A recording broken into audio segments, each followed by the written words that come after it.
Kemudian Nabi pulang.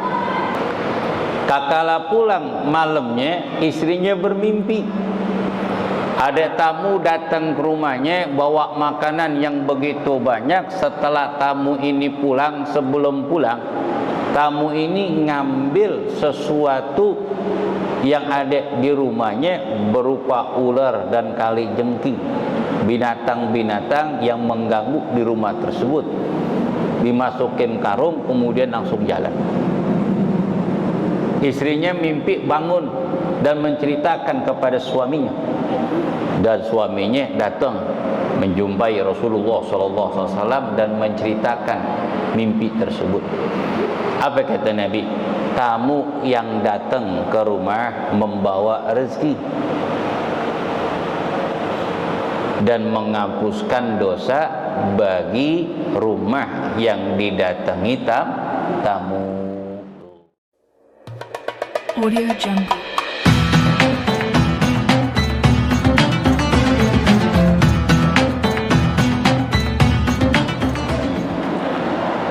Bismillahirrahmanirrahim.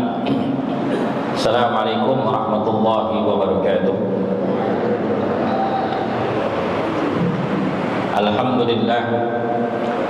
Alhamdulillah rabbil alamin wal aqibatu lil muttaqin wa la udwana illa 'alal zalimin. Wassalatu wassalamu ala sayyidil mursalin sayyidina wa maulana Muhammadin khataman nabiyyin wa ala alihi wa sahbihi wa man tabi'ahum bi ihsanin ila yaumiddin, amma ba'd. Yang kita muliakan para asatidz, para penjaga, para orang tua, bil khusus Ketua Masjid Jami Nurul Mujahidin Al-Mukarram Ustaz Bapak Haji Insinyur Bapak Haji Idris Najah. Alhamdulillah wa syukurillah, kita bersyukur kepada Allah Subhanahu wa taala. Walaupun turunnya hujan, alhamdulillah, semangat kita untuk mencari keridhaan Allah Subhanahu wa taala. Hadirnya kita di majlis ilmu ini di Masjid Jami Nurul Mujahidin, walaupun hujan begitu lebat, namun tidak ada halangan sedikit pun hadirnya kita di masjid Allah Subhanahu wa taala. Mudah-mudahan kedatangan kita ini kedatangan yang diridhoi oleh Allah Subhanahu wa taala. Mudah-mudahan kita semua tidak ada halangan sedikit pun akan dimasukkan Allah taala ke dalam surganya nanti. Amin ya rabbal alamin ya mujibas sa'ilin. Kita awali majlis ini dengan pembacaan Ummul Quran daripada suratul Fatihah. Al-Fatihah. Alhamdulillah rabbil alamin arrahmanir rahim maliki yaumiddin. Iyyaka na'budu wa iyyaka nasta'in ihdinas siratal mustaqim siratal ladzina an'amta 'alaihim ghairil maghdubi 'alaihim waladdallin. Bismillahirrahmanirrahim. Qala musannif rahimallahu ta'ala wa nafa'ana fi ulumi fid dharain illa annahu babul ja'alati, bab ja'alah. Ja'alah ini artinya sayembara ataupun lomba. Babul ja'alati, bab ja'alah. Al-ja'alatu lugatan ismun lima yuj'alul insani ala syai'in wa syar'an iltizamu iwadil ma'lum ala amalin muayyin. Babul ja'alati, bab ja'alah. Ja'ala itu menurut lughah adalah suatu nama yang dijadikan manusia atas pekerjaan. Menurut lughah, suatu nama yang dijadikan manusia suatu pekerjaan, itu yang namanya ja'alah menurut lughah. Wasar'an menurut syariat, iltizami iwadin ma'lum ala amalin muayyin, tetapnya hadiah ataupun tetapnya imbalan atas pekerjaan yang diketahui. Jadi iltizamu iwadin, tetapnya hadiah ataupun tetapnya hadiah dari sayembara yang diketahui atas pekerjaan yang jelas itu namanya ja'ala. Ja'ala itu adalah sayembara.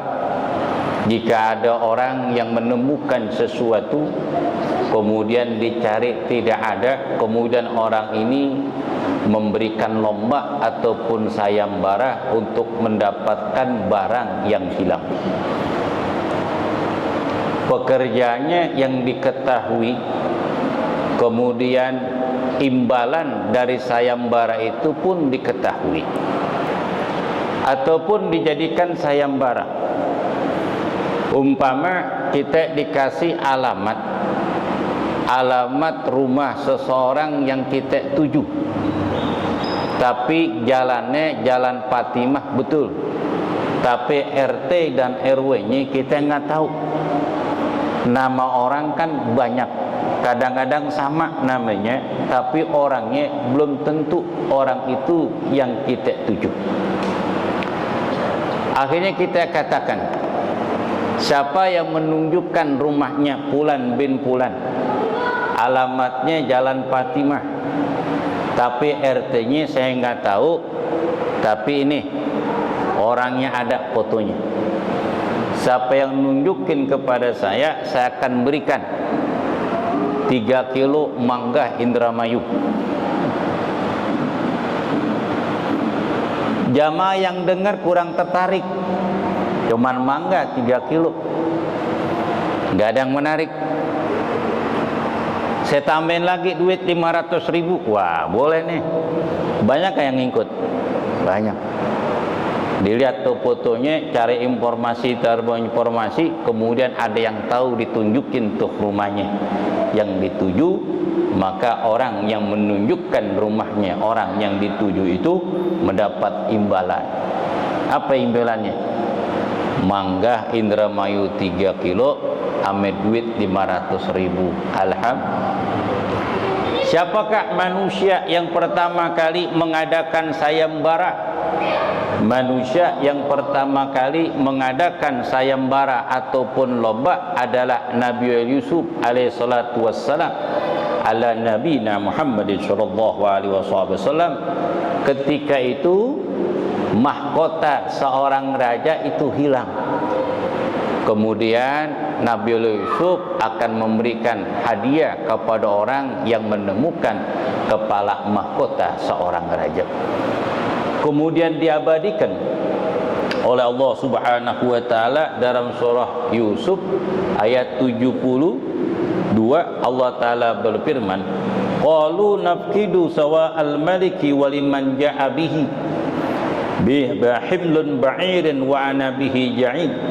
Qalu, maka pengawal raja berkata, telah hilang kepala mahkota seorang raja. Waliman ja'a bihi, barang siapa yang bisa mendatangkan ataupun menemukan mahkota kepala seorang raja, dia akan mendapatkan imbalan makanan pokok seberat onta.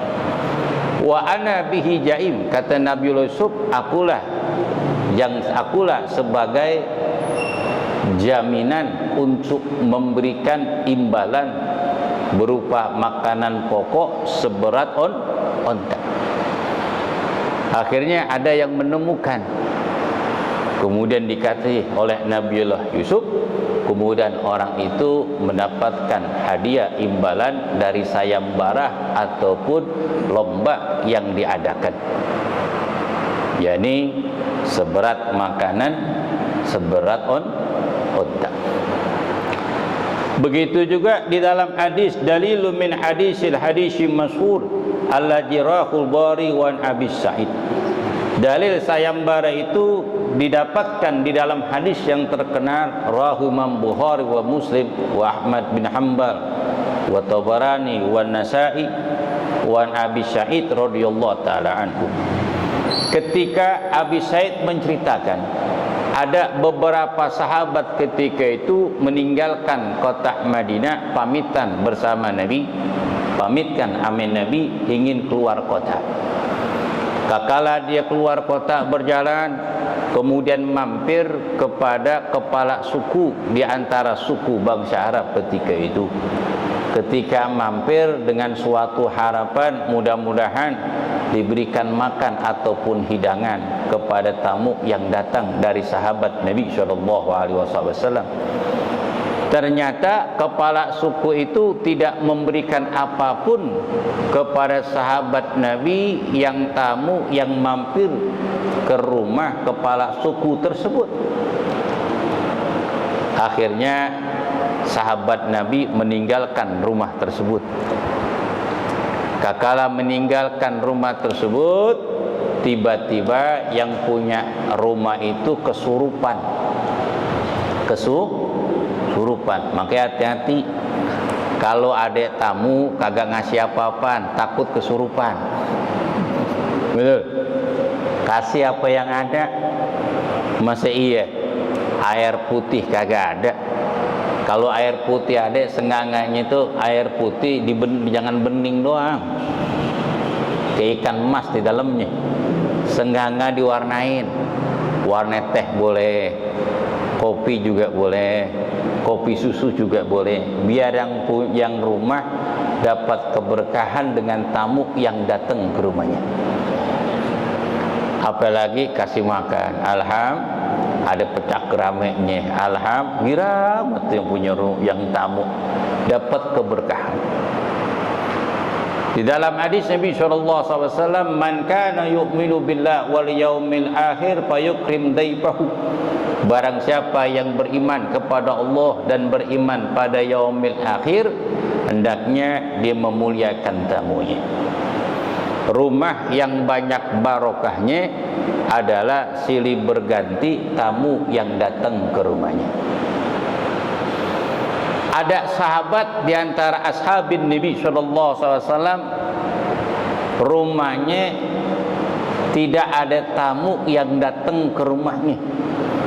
Sedangkan yang punya rumah kepengen didatengin para sahabatnya dan saudaranya datang ke rumah. Tapi istrinya galak banget. Istrinya nggak mau ada tamu datang. Kenapa? Takut repot. Dia kagak mau. Yang punya rumah pelit bin Bahil. Akhirnya Nabi dan sahabat datengin ke rumah sahabat yang belum pernah sahabat datang ke rumahnya. Kalau Nabi datang pasti bawa tentengan dengan min kubair sahabah. Ada Abu Bakar Siddiq, Umar bin Khattab, Utsman ibn Affan, Sa'ad bin Ubaidillah, Abdurrahman bin Auf. Kakala datang Nabi dengan beberapa sahabat, istrinya girang. Kenapa? Yang datang dengan Nabi dan para sahabat yang kaya-kaya datang ke rumahnya, bawa tentengan banyak. Kira-kira girang nggak bininya? Girang. Setelah Nabi mampir, kemudian disiapkan berapa hidangan, kemudian Nabi pulang. Kakala pulang malamnya, istrinya bermimpi ada tamu datang ke rumahnya bawa makanan yang begitu banyak. Setelah tamu ini pulang, sebelum pulang, tamu ini ngambil sesuatu yang ada di rumahnya berupa ular dan kalijengking, binatang-binatang yang mengganggu di rumah tersebut. Dimasukin karung, kemudian langsung jalan. Istrinya mimpi bangun dan menceritakan kepada suaminya, dan suaminya datang menjumpai Rasulullah SAW dan menceritakan mimpi tersebut. Apa kata Nabi? Tamu yang datang ke rumah membawa rezeki dan menghapuskan dosa bagi rumah yang didatangi tamu. Tuh. Makanya kalau banyak tamu di rumah, alhamdulillah, seadanya yang kita punya, la yukallifullahu nafsan illa wus'aha. Akhirnya sahabat ini jalan dah. Pas satu hari kemudian, yang punya rumah itu orang suku bangsa Arab kesurupan, dipanggil orang-orang pintar untuk mengobati, tidak bisa. Salah satu di antara keluarganya mengatakan, mungkin dengan sebab tamu yang kemarin datang, orang tuanya kurang menghormati tamu tersebut. Panggillah tamu yang kemarin datang, cari. Mudah-mudahan tamu ini bisa ngobatin. Dicari itu tamu yang kemarin datang, disusuri jalannya, ketemu di pertengahan jalan, kemudian menceritakan bahwasanya orang tuanya kesurupan, tidak ada yang bisa ngobatin. Sahabat Nabi mengatakan, jika saya bisa mengobati apa yang saya dapatkan dari imbalan. Yang punya rumah bilang, apa yang kau mau? Aku akan berikan 15 ekor daripada kambing jika engkau bisa mengobatkan orang tersebut. Akhirnya sahabat Nabi balik lagi ke rumah tersebut dan mendoakan dan meruqyah.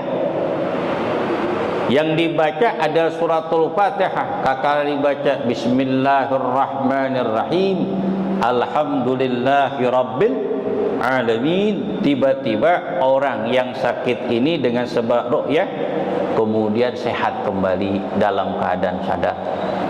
Kemudian sahabat Nabi dikasih 15 ekor daripada kambing.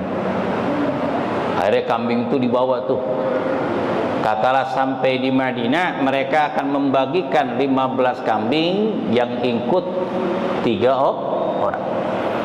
Di antara 3 orang ini berkata, jangan kita bagi dulu nih yang namanya kambing. Kita tanya dulu kepada Rasul, apakah ini diperbolehkan ataupun tidak.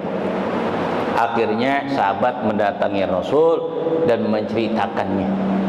Kakala menceritakan kepada Rasul sallallahu alaihi wasallam, Nabi mengatakan, wa may yudrika annaha ru'yah. Apa yang kau dapatkan dengan sebab engkau ru'yah? Kami dapatkan ini ya Rasulullah. Kemudian Rasul berkata, qad asabtum aqsamu wadribu li ma'akum syahmah. Fadhahika Rasul sallallahu alaihi wasallam. Kemudian Nabi bersabda, sungguh kalian telah mendapatkan dan kalian telah membagi bagian tersebut. Mana bagianku daripada bagian imbalan yang kau dapatkan? Kemudian Nabi ketawa. Nabi bercanda. Istilah kata gini, nih, ada orang jual tanah, kan biasa ada perantaranya tuh. Deal tuh harga, keluar komisi 100 juta umpama. Deal komisi 100 juta dibagi 3 orang. Kakala komisi udah dipegang, pengen dibagi, temen 2 orang datang ke rumahnya. Ini ada apa ini kumpul nih bertiga, tumben-tumben kumpul. Biasa habis dapat rezeki. Rezeki apa? Tuh rumah udah laku, saya dapat komisi 100 juta, ini lagi ngebagi. Kata temennya, pantesan gue lurus banget ke rumah lu, ada rezeki kemarin sini. Kalau bang udah dibagi, bagian gue mana dong? Uang denger tuh. Nabi begitu juga, tapi bercanda. Hukumnya boleh, namanya sayembara, hukumnya boleh. Apa sayembara itu? Adalah wajib diberikan imbalan atas suatu pekerjaan yang jelas. Kalau pekerjaan yang jelas dan dia mampu untuk mengerjakan sesuatu pekerjaan untuk mendapatkan imbalan, hukumnya boleh. Hukumnya tapi pekerjaan yang tidak jelas nggak bisa dijadikan sayembara. Seperti apa? Nguras air yang ada di sumur. Ini nggak mungkin nih. Ini kagak air di sumur dikuras, kagak mungkin. Karena di situ ada mata airnya, nggak mungkin airnya surut, nggak bisa. Kagak bisa. Jadi sayembara yang gampang, yang mudah. Bagaimana tuh sayembara lomba yang diadakan setiap tahunnya? Kakala tanggal 17 Agustus, hari kemerdekaan Republik Indonesia. Hukumnya boleh. Bermacam-macam lomba yang diadakan oleh panitia RT dan ORE. Umpama dari anak-anak kecil lomba apa? Balap kerupuk, yang dewasa balap karung, yang paling intinya panjat pinang. Itu boleh diberikan hadiah bagi pesertanya, tapi dengan syarat peserta yang ikut tidak dikenain biaya. Hadiahnya itu dari warga, dari sponsor jamaah warga untuk memeriahkan hari kemerdekaan HUT Republik Indonesia pada tanggal 17 Agustus. Hukumnya boleh. Kalau bisa acara 17 Agustus ini ikut lomba dengan cara agama Islam. Umpama tata cara sholat yang sempurna, tata cara wudu untuk anak-anak kecil, ataupun hafalan Al-Quran, surah-surah pendek dari Wadduha sampai surah An-Nas. Itu dicoba. Ataupun dicoba lagi cerdas emas di dalam memahami hukum fikih. Itu seperti itu. Ataupun lomba ibu-ibu, lomba apa? Lomba qasidah. Dapat piala Begiril, piala wali kota Depok. Hadiahnya 100 juta. Kira-kira banyak yang ngikut. Bisa ratusan peserta Majlis Taklim sekota Depok Alham untuk memeriahkan HUT RI. Hukumnya boleh, dengan syarat peserta itu tidak mengeluarkan biaya. Kalau peserta itu mengeluarkan biaya seperti dopres, hukumnya tidak boleh, hukumnya haram. Itu namanya judi. Seperti apa? Umpama jalan-jalan, biasa ibu-ibu nih ya, majlis taklim ya nggak? Jalan-jalan umpama kemana? Ke Garut, mandi air panas.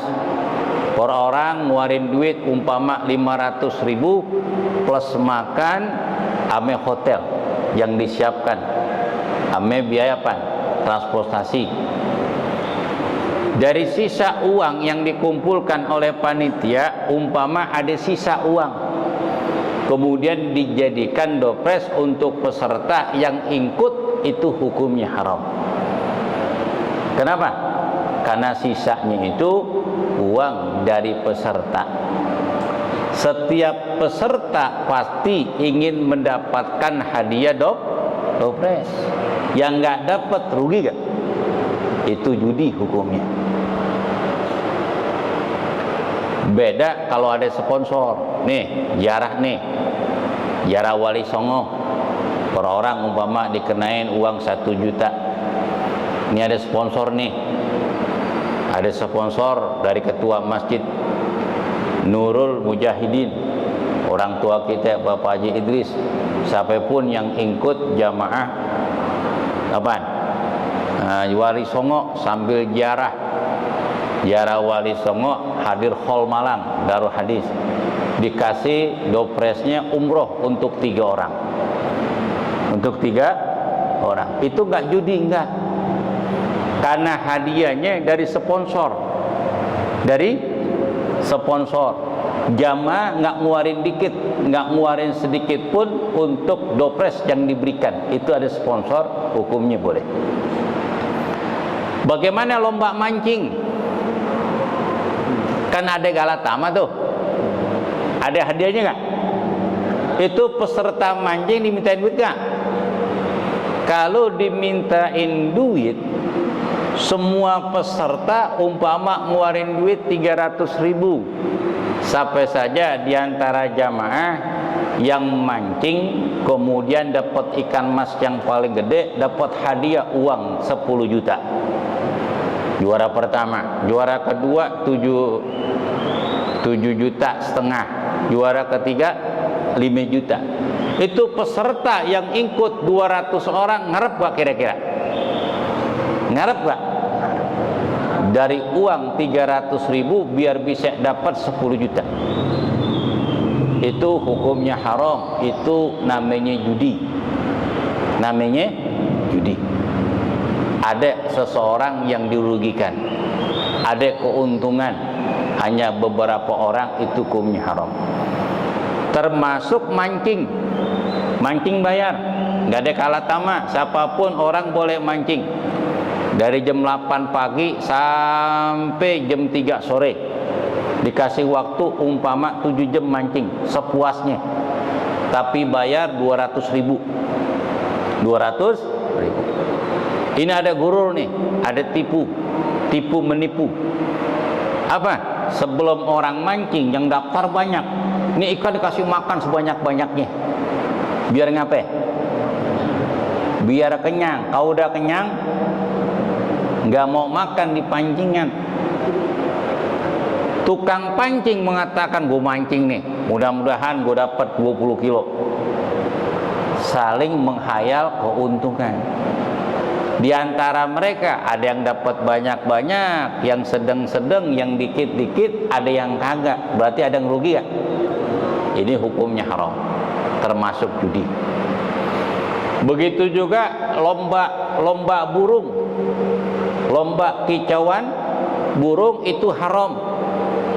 Karena setiap peserta itu mengeluarkan uang administrasi, tergantung burung yang dilombakan. Andai kata burung murai, biayanya gede gak? Tergantung yang namanya hadiah yang diberikan oleh panitia. Bisa jadi itu 1 juta per burung, bisa jadi 5 juta, tergantung burung dan peserta yang banyak uang. Seenggak-enggaknya burung yang kecil apa burung apa itu? Burung ijo namanya. Lipet apa lipet mah? Lepet mah? Lakbet. Itu seenggak-enggaknya 300.000 tuh peserta, setiap orang yang ngeluarin duit. Terus kemudian apa? Dinilai mana suara yang bagus. Semua peserta ngarepin menang, karena imbalan uang begitu banyak, itu hukumnya haram. Itu namanya judi, hukumnya haram. Hukumnya haram. Arkanul ja'alati, rukun-rukun ja'ala. Arkanul ja'alati arbatun amalun wa ja'lun wa sigatun wa aqidun. Arkanul ja'ala, rukun-rukun lomba ataupun sayembara itu ada 4. Pertama, amalun, pekerjaan sayembara.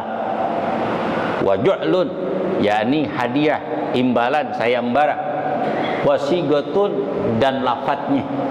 Wa aqidun, pesertanya, dan ada panitianya. Rukun ja'ala itu 4. Rukun ja'ala itu 4. Surutu ju'lin ja'ala syartun samanul mabi. Surutu amil ja'ala salah satu. Syarat pekerjaan lomba. Syarat pekerjaan lomba itu ada 3. Yang pertama, ayyakuna fihi kulfatan wa alla yatayyana wa alla yuwaqqata. Syarat pekerjaan yang dijadikan lomba ataupun sayembara, yang pertama, hendaknya pekerjaan sayembara ataupun lomba itu kulfatan, mempunyai lomba pekerjaan yang ada kesulitannya. Kesulitannya dijadikan lomba. Umpama lomba, kalau lomba 17 Agustus itu, umpama lomba tusuk jarum ataupun lomba masukin benang ke dalam jarum. Ini pesertanya anak muda ataupun anak-anak, jangan pesertanya udah pensiunan. Kalau pesertanya pensiunan, matanya udah nggak jeli. Masukin itu benang ke lubang jarum, akhirnya kagak masuk-masuk, jarinya ketusuk jarum. Ya gak? Sulit gak kira-kira? Sulit untuk memasukkan. Namanya pekerjaan lomba itu yang ada kesulitan. Kalau lomba nggak ada kesulitan, itu nggak sah dijadikan lomba. Itu namanya hadiah. Seperti apa? Ambilin air itu, tuang ke gelas. Siapa yang bisa lomba nuangin air di gelas, saya berikan hadiah. Itu nggak sah, karena tekonya ada di depannya. Betul? Tinggal nuangin doang. Semua orang juga bisa. Contoh balap lari, balap setar dari Masjid Mujahidin dalam Margonda sampai ke wali kota. Itu kan kesulitan. Apa kesulitan? Capek gak jaraknya? Itu boleh jadikan lomba. Ataupun lomba berenang, kan dibawakan ada kali Ciliwung tuh, kali Ciliwung. Lomba nyebrang dari sini ke sono, siapa yang duluan pakai galah panjang, kemudian dia jembatan tanpa ada tali.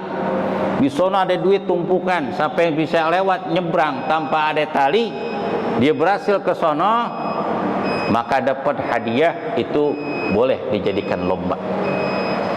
Dijadikan lomba. Ataupun uang dibuang tuh di depan, dikali, siapa yang ngambil itu dapat duit. Berapa satu koin dapat duit? Umpama satu koin didapat 300.000 per koin. Dilempar tuh duit koin, dicari itu, dapat hadiah. Itu hukumnya boleh. Walayatayyana, syarat yang kedua, pekerjaan lomba itu tidak boleh pesertanya itu telah ditentukan pemenangnya, nggak boleh. Kalau udah ditentuin pemenangnya, maka tidak sah itu lomba. Jadi percuma ada lomba. Kalau udah ditentuin tuh pemenangnya, nggak boleh. Siapapun orang yang lomba, tidak ketahuan siapapun yang menang di antara mereka, yang memenuhi syarat, dialah yang menang. Kalau ditentuin pemenangnya, itu bukan lomba namanya, tidak sah. Wala yuqata, hendaknya lomba itu tidak boleh diberikan waktu sampai selesai yang namanya lomba. Siapa yang duluan lari cepat, jalan cepat, umpama siapa yang menang, dialah menang. Termasuk tarik tambang, siapa yang ketarik, dialah yang kalah melewati garis tersebut. Bisa jadi cuma 2 menit selesai, bisa jadi 10 menit baru selesai. Itu tidak boleh ditentuin waktunya. Siapapun yang menang, dialah yang menang, walaupun waktunya begitu singkat. Hukumnya sah, boleh dijadikan pekerjaan itu pekerjaan lomba. Apalagi lomba yang sulit, yang sekiranya susah didapatkan. Zaman dulu kan kebun masih banyak ya, banyak alang-alang. Kata panitia, ini lomba 17 Agustus nangkep capung. Nangkep apa? Nangkep apa Pak? Nangkep capung. Dulu kan lombanya gitu. Sulit atau gampang? Sulit. Goyang dikit, kabur gak tuh capung? Capung. Kata temennya, habis main bola nih, temennya duitnya banyak. Kata temennya, ayo lu makan gratis nih, yang namanya es doger, tapi dengan syarat. Nih, lu tangkap capung, siapa yang tangkap makan es doger gratis. Itu namanya lomba, bener gak? Temennya nangkep tuh, tapi dengan syarat nggak boleh pakai apaan? Jaring, nggak boleh pakai plastik, harus pakai tangan. Sulit atau gampang? Sulit. Siapa di antara mereka yang menangkap capung, berarti gratis tuh es doger. Yang kagak bisa nangkep capung, nggak dapet. Kagak ada. Itu hukumnya boleh dijadikan lomba. Ada pertanyaan? Bismillahirrahmanirrahim. Untuk pertanyaan saya ini terkait dengan lomba. Insya Allah nanti malam kan ada perlombaan bulu tangkis nih. Nah, pesertanya dikenakan biaya kok 3.000. Itu boleh apa enggak? Itu aja, soalnya nanti kalau memang boleh enggaknya kita bisa bilangin sama panitianya. Itu aja, assalamualaikum. Kalau lomba main apa tuh? Main kok ataupun apa? Main raket, main bulu tangkis. Tapi pesertanya dimintain uang 3.000 untuk beli kok. Ya 3.000 perak. 10 orang bawa 300, kecil. Betul gak? Nah, lebih baik digratisin aja. Digratisin aja. Betul. Ada lagi yang nanya? Nah, lomba misalnya perlombaan ini ya. Perlombaan misalnya. Iya. Kalau kita perlombaan ngaji, maksudnya ngaji ntar hadiahnya boleh nggak tuh? Boleh. Cakep. Lomba azan, Nah, itu. lomba ngaji, Selawat, lomba doa kunut, selawat. selawatan. Cakep. Ikut ya pesertanya. Kita dapat hadiah dari gua. Alhamdulillah. Iya, boleh. Betul. Boleh, cakep. Ajan. Azan boleh. Komat. Boleh tuh pesertanya bocah-bocah. Jangan lu mah udah hafal. Oke. Sip. Tos. Assalamualaikum. Waalaikumsalam.